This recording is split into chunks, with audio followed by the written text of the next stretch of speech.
Il y a près d'1 million d'années, l'humanité a été confrontée à une catastrophe sans précédent dans notre histoire. Les scientifiques affirment que 99% de la population humaine a disparu à jamais.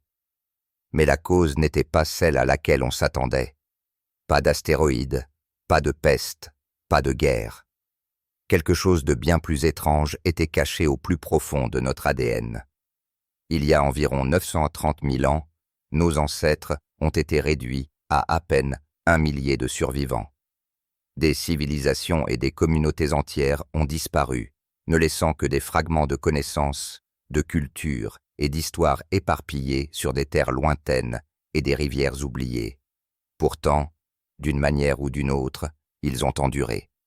Qu'est-ce qui a déclenché cette quasi-extinction et comment la race humaine s'est-elle relevée du bord de l'oubli? La vérité derrière cet effondrement est bien plus choquante que quiconque ne pourrait l'imaginer. La disparition dans notre passé. De temps en temps, la science trébuche sur un silence si profond qu'il nous force à remettre en question tout ce que nous pensions savoir sur notre propre existence. Caché dans la longue et sinueuse histoire des origines humaines, il y a un tel silence. Il n'apparaît pas dans les manuels scolaires ou les expositions de musées. Vous ne le verrez pas gravé dans des os anciens ou conservé dans des outils en pierre. Au lieu de cela, il existe dans les lacunes, dans les endroits où la piste de nos ancêtres s'estompe simplement. Quelque part au milieu de l'ère du Pléistocène, il est arrivé quelque chose à l'humanité. Quelque chose qui a failli nous effacer de la planète pour toujours. Pendant des décennies, les scientifiques ont essayé de relier les points entre les premiers hominines et l'essor de l'Homo sapiens. Mais il y a un étrange vide dans la chronologie. Les sites fossilifères qui devraient exister n'existent tout simplement pas. Les populations qui ont autrefois prospéré semblent disparaître dans la nature. Les études génétiques révèlent de longues périodes d'informations manquantes, comme des pages arrachées d'un livre d'histoire. C'est comme si notre espèce avait heurté un mur et que pendant des centaines de milliers d'années, il n'y ait que de faibles preuves que quiconque ait survécu. Plus les experts cherchaient, plus ils trouvaient de questions. Ce silence a d'abord été remarqué, non pas par des archéologues dans des grottes poussiéreuses, mais par des généticiens assis devant des ordinateurs et des laboratoires. Ils ne creusaient pas dans le sol, ils creusaient dans des génomes, à la recherche de modèles dans notre ADN qui pourraient raconter l'histoire de la façon dont les humains sont devenus ce qu'ils sont. Lorsque les données ont été modélisées dans le passé, les résultats n'avaient pas de sens au début. Une chute soudaine et spectaculaire de la taille de la population qui ne correspondait pas au flux graduel de l'évolution. On aurait dit qu'à un moment donné, l'humanité avait été réduite à presque rien.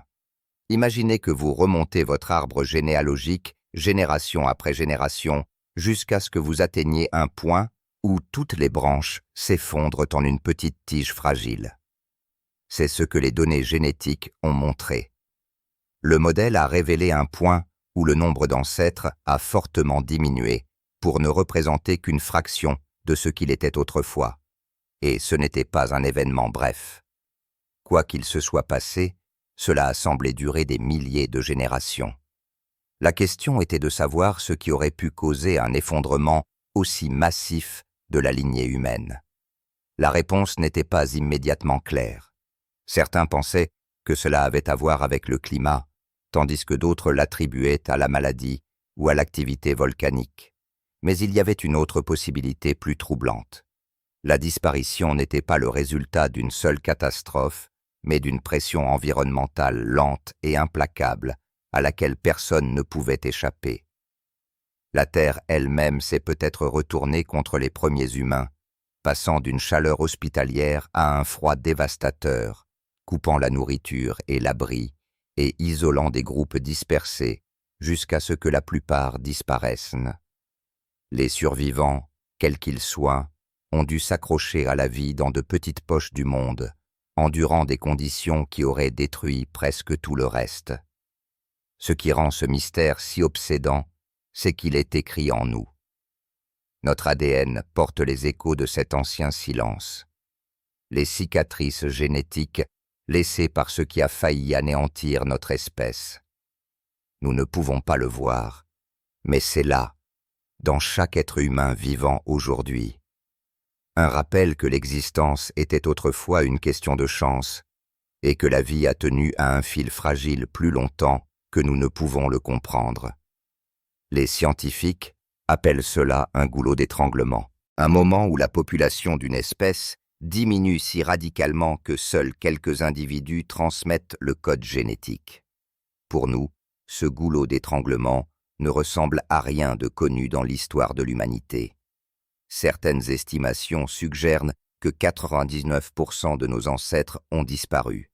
Si cela est vrai, cela signifie que l'histoire de l'humanité, telle que nous la connaissons, n'aurait presque jamais eu lieu. Nous n'avons pas seulement eu la chance d'évoluer, nous avons eu la chance de survivre à tout cela. Et pourtant, la question demeure. Qu'est-ce qui a causé cette disparition? Pourquoi apparaît-elle si précisément dans le registre génétique?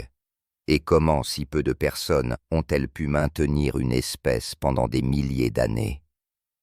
Les réponses, comme nous le verrons, ne se trouvent peut-être pas dans les fossiles ou les os, mais dans l'étrange langage mathématique de notre ADN. Le prochain chapitre de notre histoire ne commence pas dans le sol sous nos pieds, mais à l'intérieur du code, qui se souvient encore à quel point nous avons failli disparaître pour toujours.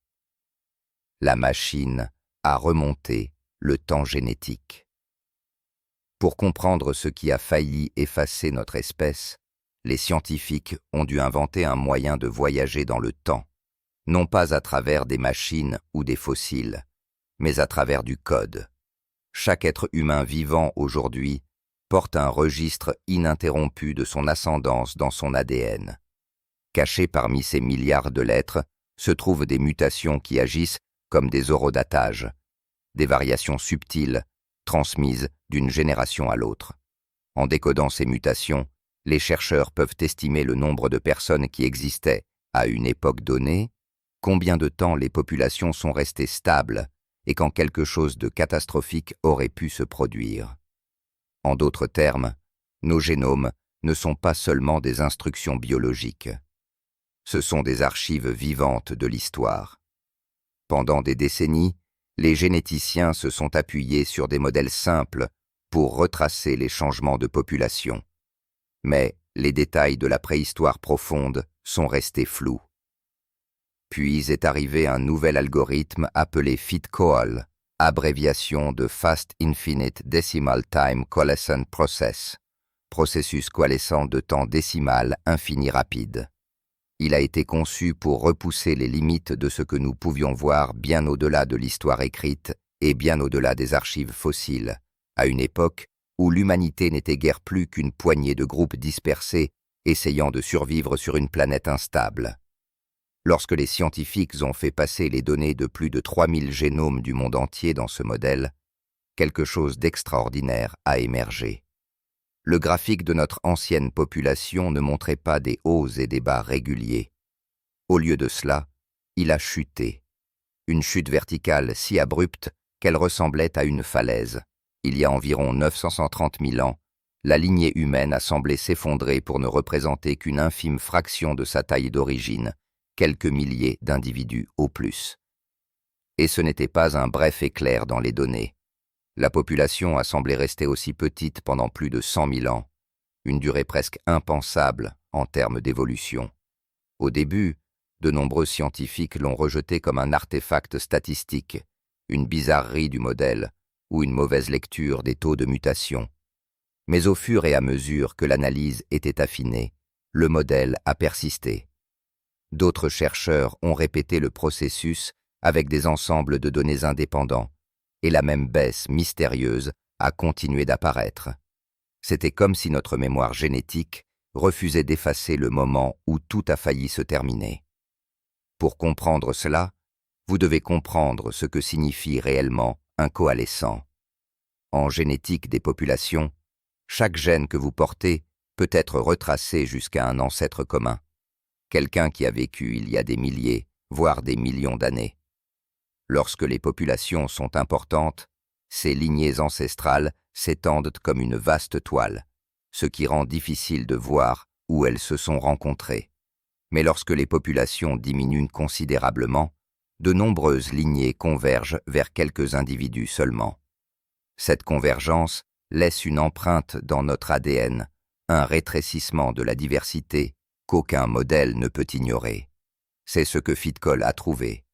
Il a révélé que presque tous les gènes humains modernes remontent à un groupe incroyablement restreint d'ancêtres qui ont vécu pendant cette période sombre.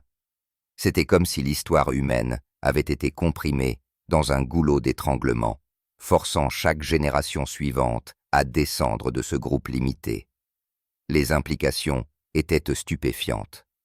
Si les données étaient exactes, cela signifiait que l'humanité moderne existe grâce à un groupe plus petit qu'une seule petite ville. Pour des raisons encore incertaines, ils ont enduré alors que d'innombrables autres ont péri. Mais les modèles ne pouvaient pas dire où ils vivaient ou comment ils avaient survécu. Ils pouvaient seulement murmurer que quelque chose avait changé pour toujours. Même maintenant, les chercheurs sont prudents. La méthode est puissante, mais elle ne peut pas tout détecter. Elle ne tient pas compte des populations qui n'ont laissé aucun descendant génétique, ni ne peut expliquer pleinement les migrations chaotiques des premiers hominines à travers l'Afrique et l'Eurasie. Néanmoins, la cohérence du résultat a forcé les scientifiques à prendre note. Quelque chose de réel a peut-être eu lieu il y a 930 000 ans. Quelque chose d'assez important pour laisser une empreinte que nous portons tous encore. Cette réalisation a suscité de nouvelles questions. Si ce n'était pas un seul cataclysme, alors quel type d'événement pourrait écraser l'humanité si lentement et complètement? Qu'est-ce qui pourrait maintenir la population près de l'extinction pendant plus de 100 000 ans sans achever le travail complètement?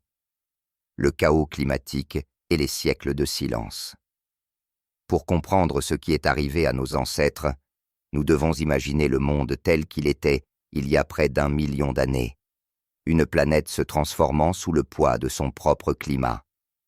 L'âge s'appelait la transition du Pléistocène moyen, et il n'était pas tendre avec la vie. Les cycles de glace et de chaleur de la Terre, qui se répétaient normalement tous les 40 000 ans, ont commencé à s'étirer en rythme beaucoup plus long et plus violent. Les aires glaciaires se sont approfondies, les glaciers ont épaissi, et les périodes chaudes entre elles se sont raccourcies.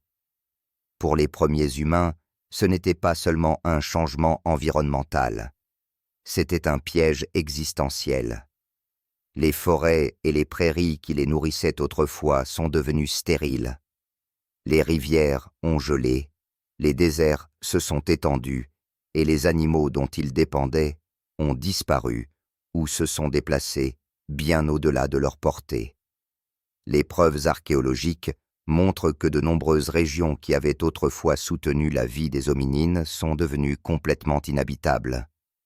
Dans certaines couches de sédiments, des espèces entières de mammifères ont disparu sans laisser de traces.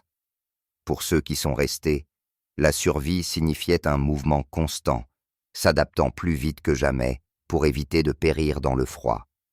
Les scientifiques pensent que pendant ces longues ères glaciaires, de vastes parties de l'Afrique se sont peut-être transformées en terres désolées arides.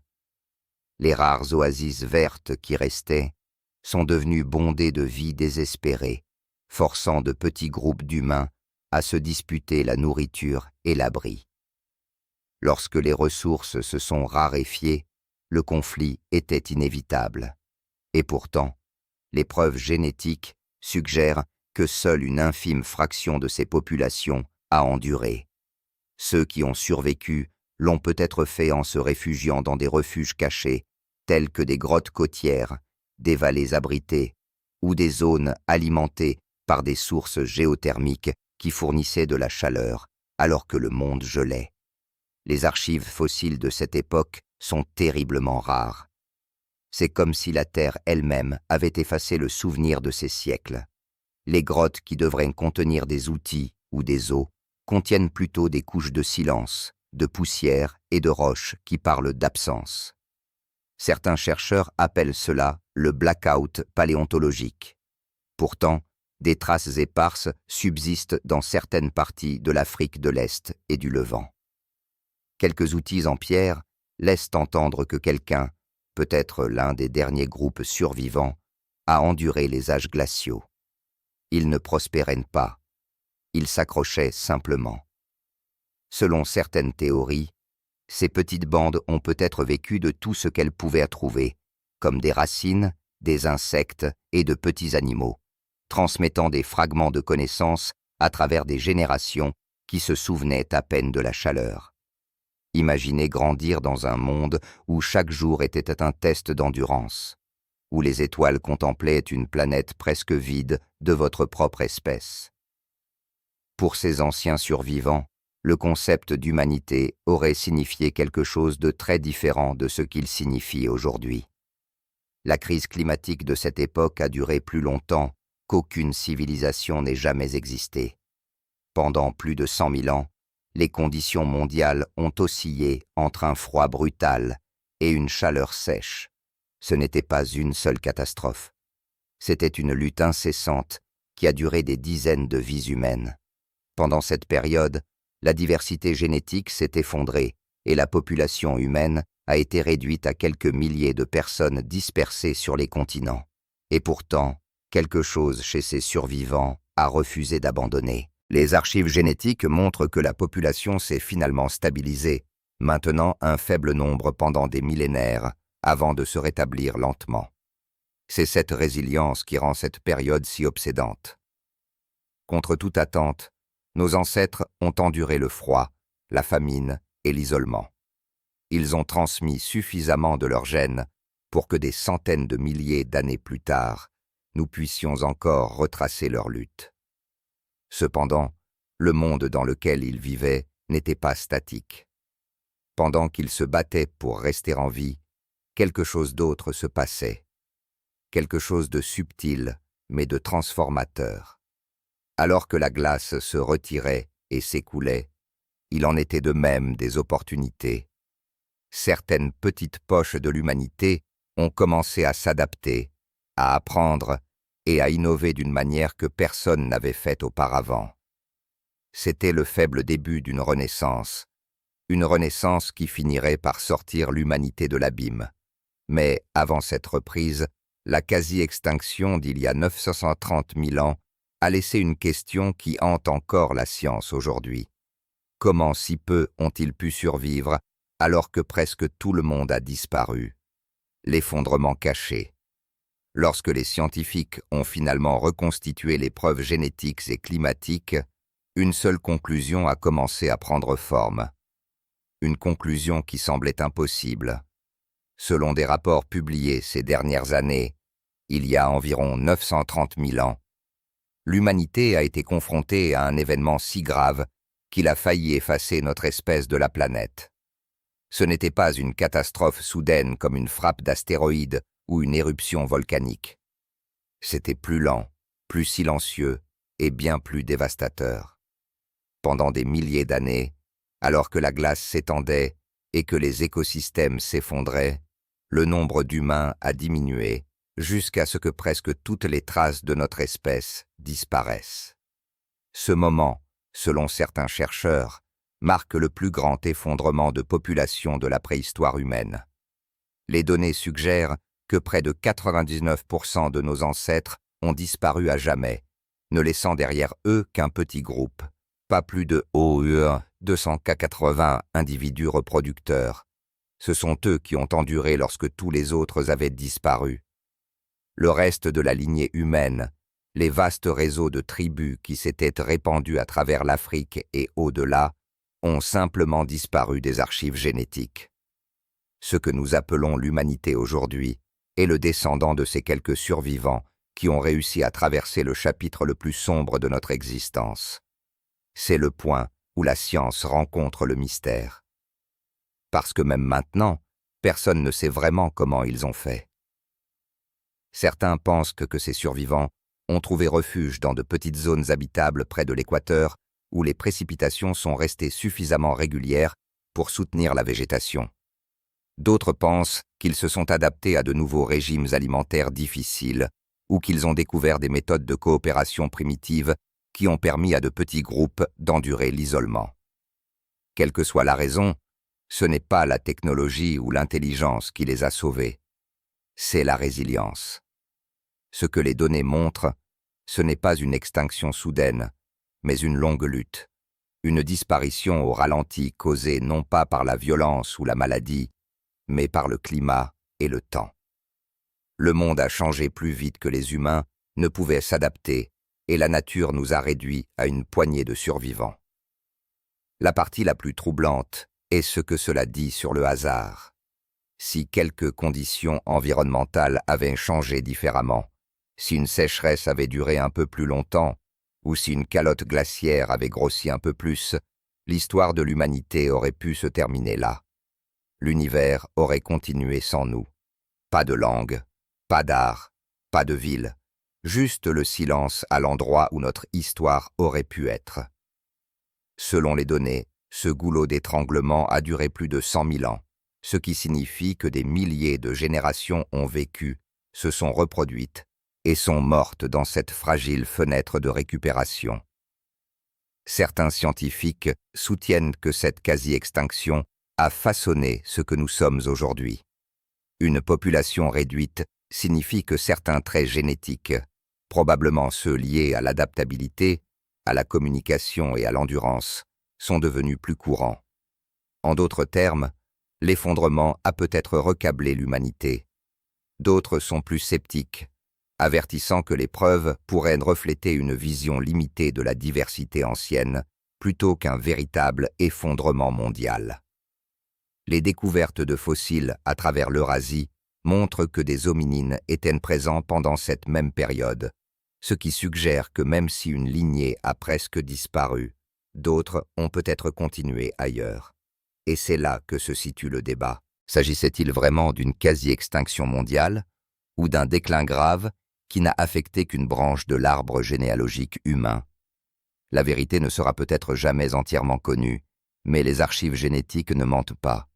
Elles portent la marque d'une crise si profonde qu'elle a façonné chaque vie humaine qui a suivi. La découverte de cet effondrement caché a changé notre façon de voir notre passé. Elle nous rappelle que l'humanité ne s'est pas relevée en douceur des cendres de l'évolution. Nous avons trébuché, avons failli disparaître, et nous nous sommes en quelque sorte relevés du bord du gouffre. L'histoire d'il y a 930 000 ans ne concerne pas seulement des chiffres ou des points de données.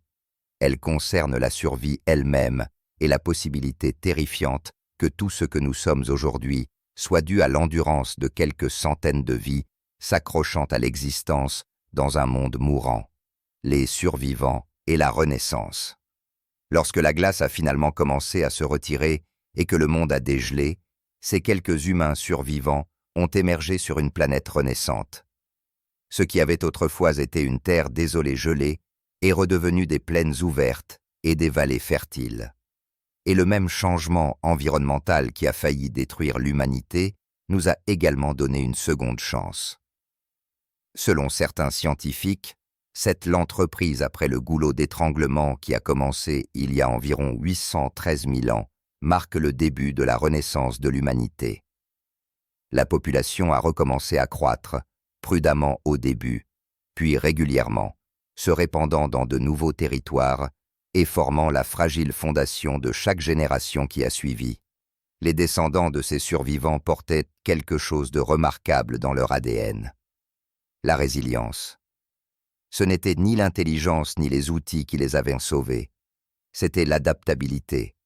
Ils avaient appris à vivre dans la pénurie, à survivre avec peu ou pas de ressources et à coopérer plus étroitement qu'auparavant. Ces petits groupes isolés ont peut-être développé des liens sociaux précoces plus forts que tous ceux observés chez les espèces antérieures, un trait qui définira plus tard l'humanité elle-même.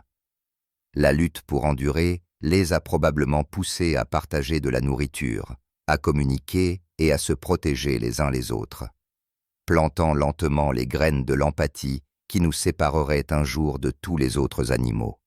Des indices archéologiques suggèrent qu'après le long gel, la production d'outils en pierre a recommencé à augmenter. De simples éclats ont cédé la place à des instruments de coupe plus raffinés, marquant une étape subtile mais importante dans la cognition. Le feu, l'abri et la coopération sont devenus partie intégrante de la survie quotidienne. Ce n'était pas une révolution, mais une évolution tranquille d'une espèce qui avait appris ce que signifiait de presque disparaître. Certains généticiens ont suggéré que cette longue et étroite période de survie a peut-être modifié l'évolution humaine elle-même. Lorsqu'une espèce traverse un goulot d'étranglement de population, certains traits deviennent dominants, tandis que d'autres disparaissent à jamais.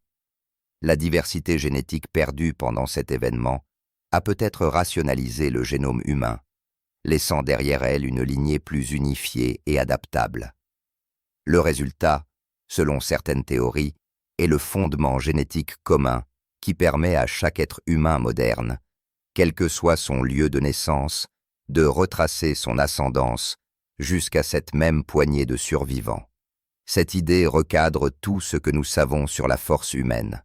Elle montre que nous ne sommes pas le produit d'un progrès sans fin, mais d'un effondrement et d'une reprise. Nous existons parce qu'un petit groupe a refusé d'abandonner alors que la nature elle-même semblait déterminée à les effacer. C'est une histoire non pas de conquête, mais d'endurance. Alors que la population se rétablissait, ces survivants ont commencé à repeupler des régions autrefois considérées comme perdues, se répandant à travers l'Afrique et plus tard au-delà. Leurs descendants ont donné naissance aux premières espèces humaines connues qui façonneraient la planète. Homo heidelbergensis, Néandertalien, Denisovien et finalement Homo sapiens. Dans le long silence entre l'extinction et la Renaissance, les bases de l'essor de l'humanité ont été discrètement posées. Et pourtant, les traces de cet effondrement restent avec nous même aujourd'hui. Chaque être humain vivant aujourd'hui porte un écho génétique de cette ancienne lutte, preuve que nous sommes les enfants de la survie elle-même. Mais alors que les scientifiques ont commencé à révéler ce chapitre oublié, cela a suscité une question encore plus importante. Une question qui a divisé le monde scientifique et a remis en question tout ce que nous pensions savoir sur l'évolution. Le débat qui a tout changé, pas lorsque les résultats concernant l'ancien effondrement ont été publiés pour la première fois, ils ont envoyé des ondes de choc à travers le monde scientifique. L'idée que 99% de nos ancêtres ont disparu il y a 930 000 ans semblait trop extrême pour être crue. S'agissait-il vraiment d'une quasi-extinction ou simplement d'une mauvaise interprétation de données génétiques étirées trop loin dans le passé? Certains chercheurs ont adopté la découverte comme un indice crucial de l'évolution humaine, tandis que d'autres ont appelé à la prudence, soulignant que les preuves fossiles montraient toujours des hominines vivant dans des régions comme l'Éthiopie, la Chine et l'Europe pendant la même période. Si ces groupes existaient, comment toute la population humaine aurait-elle pu s'effondrer? Le débat s'est rapidement transformé en l'un des arguments les plus fascinants de l'anthropologie moderne. Les partisans de la théorie du goulot d'étranglement ont souligné la cohérence des signaux génétiques à travers de multiples études indépendantes. Ils ont soutenu qu'un modèle aussi clair dans l'ADN humain ne pouvait pas être une coïncidence. La population n'a peut-être pas complètement disparu, mais elle a clairement diminué à un degré dangereux. Pour eux, c'était la clé manquante, expliquant pourquoi les humains ont si peu de diversité génétique par rapport aux autres primates. Les sceptiques, cependant, voyant les choses différemment. Ils ont rappelé au monde que la modélisation génétique n'est pas la même chose que l'observation directe. Plus les scientifiques remontent dans le temps, plus l'image devient floue. Les taux de mutation, l'échantillonnage incomplet et les lignées perdues peuvent fausser les résultats, créant l'illusion d'un effondrement qui n'a jamais eu lieu. Certains proposent même que le goulot d'étranglement n'ait affecté qu'une seule branche de l'humanité, tandis que d'autres ont continué ailleurs, laissant de faibles traces dans les fossiles, mais aucune dans l'ADN moderne. Pourtant, Même parmi les critiques, un fait demeure indéniable. L'histoire humaine contient un moment d'extraordinaire fragilité. Qu'il s'agisse d'un événement unique ou d'un amincissement progressif, notre espèce a frôlé de très près le bord de l'extinction. Et peut-être que ce contact avec l'extinction est ce qui a forgé notre instinct de nous adapter, de survivre et de reconstruire. Selon des rapports, cette découverte a remodelé la façon dont les scientifiques pensent l'évolution. Elle suggère que le chemin de l'humanité n'a pas été un progrès constant, mais une survie à travers l'effondrement. Chaque personne vivante aujourd'hui en porte la preuve dans ses gènes. La quasi-extinction d'il y a 930 000 ans n'est pas seulement un mystère préhistorique. C'est la raison pour laquelle nous existons en premier lieu. Et cela nous rappelle que la vie, aussi avancée soit-elle, a toujours été en équilibre sur le plus mince des fils. Les humains modernes auraient-ils survécu au même événement? Ou les anciens humains avaient-ils quelque chose que nous avons perdu? Faites-nous part de vos réflexions dans les commentaires ci-dessous. Merci d'avoir regardé et à bientôt dans la prochaine vidéo.